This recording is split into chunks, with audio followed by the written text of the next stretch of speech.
Neke paste za zube sadrže sodu bikarbonu, tako da je ova kombinacija već poznata kao dobra za pranje zuba. Mešanjem sode bikarbone i paste za zube dobijamo univerzalno ekološko sredstvo za pranje. Ovom mešavinom možemo prati tanjire lavabo, WC šolju, pločice Simsove i mnoge druge stvari. Ovo sredstvo koriste ljudi koji izbegavaju deterdžente i hemikalije ili su alergični na iste. Soda bikarbona i pasta za zube sasvim solidno peru. Da bi se još poboljšao učinak pranja i miris, dodajte sok od jednog limuna. Sipajte u teglu sodu bikarbonu 500 g i preko toga istisnite jednu celu pastu za zube.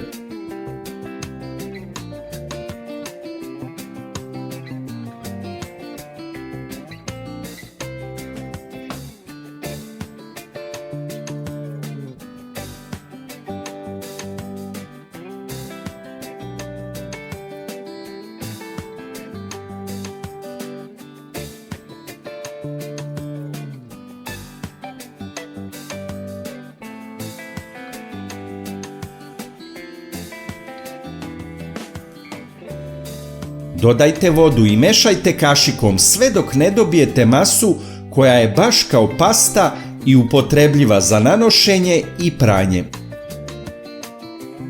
Iscedite sok od limuna. Čuvajte u zatvorenoj tegli i koristite po potrebi. Nanesite na prljave površine i koristite sunđer.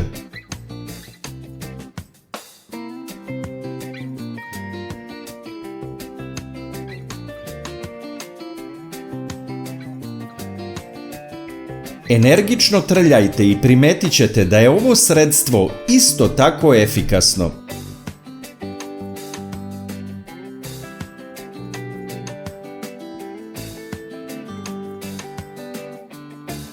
Soda bikarbona uništava gljivice i bakterije na tretiranim površinama, a pasta za zube daje miris.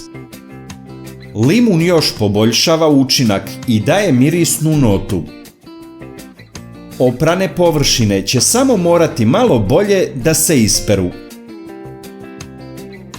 Sve ljubitelje prirode i kvalitetno pripremljene hrane pozivamo da nam se pridruže i na kanalu Outdoor Kitchen, gde će biti objavljivani sadržaji spremanja lepih obroka u prirodi. Link do kanala imate u opisu ovog videa. Od sada možete da nas pratite i putem Instagrama. Link imate u opisu videa. Još sadržaja na ovu temu možete pronaći na našem sajtu lekovitebiljke.com. A ako vam je ovaj sadržaj bio koristan i zanimljiv, kliknite like i prijavite se na naš kanal i tako podržite naš rad.